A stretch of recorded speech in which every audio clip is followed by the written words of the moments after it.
ওই যে কথাই বলে না, যার বিয়ে তার খবর নাই, আর পাড়া প্রতিবেশীর চোখে ঘুম নাই। এই কথাটা বললাম এই ঘুমবুতিকে, তার জন্য এত কিছু হচ্ছে, তার কোনো খবর নাই, সে অজরে ঘুমিয়েই যাচ্ছে। আর এখানে আমরা বড়রা মিলে আনন্দ করতেছি, খাওয়া দাওয়া করতেছি। আরে মোবাইল হ্যাং হয়ে গেছে। যাও তাকে ঘুম থেকে উঠাও। জি জাহাপনা, এখনই যাচ্ছি খাওয়া দাওয়া বন্ধ করে, এত খাবার রেখে যেতেও মন চাচ্ছে না। আসসালামু আলাইকুম, welcome to Swiss Mom Blog. কত সুন্দর একটি বাটারফ্লাই কেক তৈরি করে ফেললাম। কার জন্য বলতেছি, একটু ওয়েট করেন। একটা কেক তৈরি করতে কত যে কষ্ট করতে হয় বাবা, দেখেন। আর হাতের কথা তো বললামই না, কেবল ধুয়ে আসলাম। শুধু হাত নাকি, জামাটা আমার ভরে অস্থির। আরে এই যে আমাদের কুকার, আমাদের বাবুর্চি আজকে রান্না বান্না করতেছে, সব সালাদও কাটতেছে, সুন্দর করে কাটতেছে। এদিকে সবাই দর্শকরা আমার কেক বানানো কাটাকাটি দেখতেছিলাম। আমরা এতগুলা মানুষ, মানে মেয়ে মানুষ দেখতেছি, তা ভাইয়া লজ্জা পাইয়া উঠা যাইতেছে, বলতেছে যে রান্নাঘরেই চলো যায় কাটি। এই বাটারফ্লাই কেকটা আমি অনেকদিন ধরে দেখতেছিলাম ভিডিওতে, কিভাবে বানানো যায়, কোন ডিজাইনটা সুন্দর। আমি শেষমেশ একটা ডিজাইন খুবই পছন্দ করেছিলাম, কিন্তু ওরকম আমি পারলাম না, কারণ ওইটার মধ্যে যে গোলাপ ফুলগুলো ছিল, আমি তো গোলাপ ফুল তৈরি করতে পারি না। এর জন্য একদম শর্টকাট যেটা ছিল ওই ডিজাইনটাই দিয়ে দিছি, হয়ে গেছে। আর এখানে রান্না করা হয়েছে খিচুড়ি, আর হচ্ছে গিয়ে গরুর মাংস, সাথে অনেক আনাম রসুন দেওয়া হয়েছে। বড় ভাইয়া রসুন খেতে অনেক পছন্দ করে, আর এখানে বাচ্চারা খাচ্ছে। ওদের কাছে জিজ্ঞেস করলাম কেমন হয়েছে, ওরাই প্রথম খাচ্ছে, ওদেরকে দিয়েই শুরু করে দিয়েছি। তো ওদের খাওয়া দেখে কার কার খেতে ইচ্ছে করতেছে, ইচ্ছে করলে অবশ্যই বাসায় রান্না করে খেয়ে নিবে। যার বিয়ে তার খবর নাই, পাড়া পড়শির ঘুম নাই। এই তো দেখেন, আজকে তার বার্থডে, তার জন্য এত আয়োজন করেছি। সে আরামের একটা ঘুম দিয়েছে, আমাদের ঘুম হারাম করে। আসুন বাচ্চাদের জিজ্ঞেস করি খাবারটা কেমন হলো। আলিফ কেমন হয়েছে? আলিফ কেমন হয়েছে? ভাইয়া ভাইদন কেমন হয়েছে?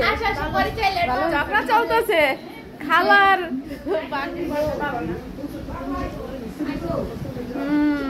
কেমন হয়েছে? মজা। আমার ফেভারিট সালাদ, এই সালাদটা আমি খুব পছন্দ করি। দিন ছোট, চোখের পলকে সন্ধ্যা হয়ে যায়। প্রথমে চাইছিলাম কেকটা সন্ধ্যায় কাটতে, পরে দেখলাম আমার কেকটা বানানো হয় নাই, সন্ধ্যার অনেক পরে কেকটা বানানো হয়েছে। তাই সবাইকে খেতে দিয়ে দিছি, সবাই বলতে বাচ্চাদের আগে দিয়েছি, আর এখন বড়রা খাবে। বাড়ির সব জামাইরা আজকে একত্রে হয়েছে অনেকদিন পর, তাই তাদের গল্পের ঝুড়ি বের হয়েছে, অনেক গল্প করতেছে সবাই মিলে। শুধু একজন বাকি আছে, যার বার্থডে আজকে, তার বাবা, তাকে ফোন দেওয়া হয়েছে, সে একটু দেরিতে আসবে, তার নাকি অনেক কাজে ব্যস্ত। আর এই যে আচারটা দেখতে পাচ্ছেন, এই আচারটা আমার বোন বানাইছে 2 দিন আগে, জলপাই আচার। তো ওই আচারটা দিয়েই ওরা খিচুড়ি দিয়ে খাচ্ছে, আর খিচুড়ির সাথে আচার কিন্তু অনেক ভালো লাগে। শীতের দিন চলে আসছে, সবার বাড়িতে এখন অহরহ খিচুড়ি থাকবে, সকালে রাত্রে, আর মাঝে মধ্যে দুপুরেও থাকবে। খিচুড়িটা শীতের দিনেই মানায়, খেতেও ভালো লাগে।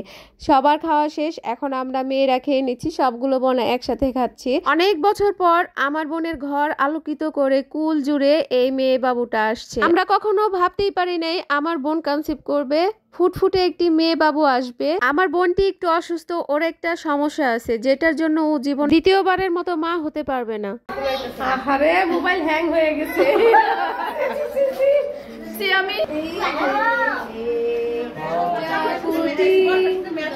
প্রজাপতি এমন রঙিন, কেক কেমন হয়েছে?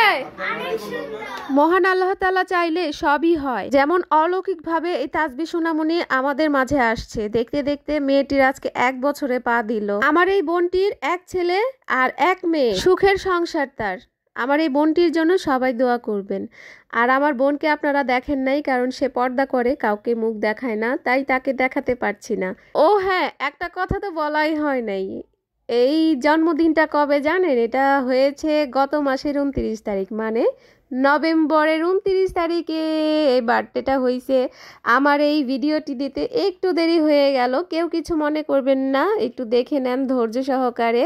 আমার বানানো কেকটা দেখতে যেমন হয়েছে, খেতেও কিন্তু অনেক মজা। বাচ্চারা আমার কেকটা অনেক পছন্দ করে, এক পিস খেলে ওদের মন ভরে না। আমি কেক বানালে সবসময় ওদেরকে 2-3 পিস করে দিয়ে থাকি, ওরা অনেক মজা করে খায়।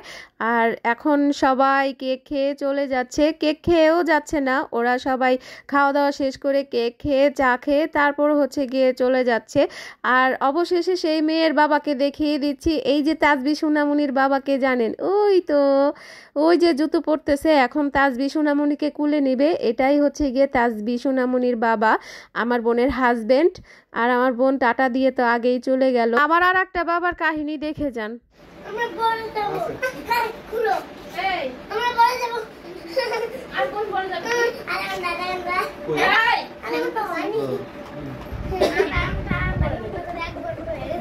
এটা বিনোদনের কি আছে, ও নিজে একা একা ফোন দেখতেছে, এটা আমি তো বুঝতেছি না।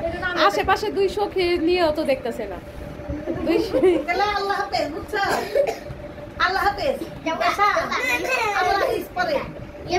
সবাই চলে গেছে কিন্তু ওর জন্য, এই যে ওর মাও যাইতে পারতেছে না, বাবাও যাইতে পারতেছে না। ইয়া ভিডিও করতেছে থেকে কেমন হয়ে গেল। আল্লাহ হাফেজ।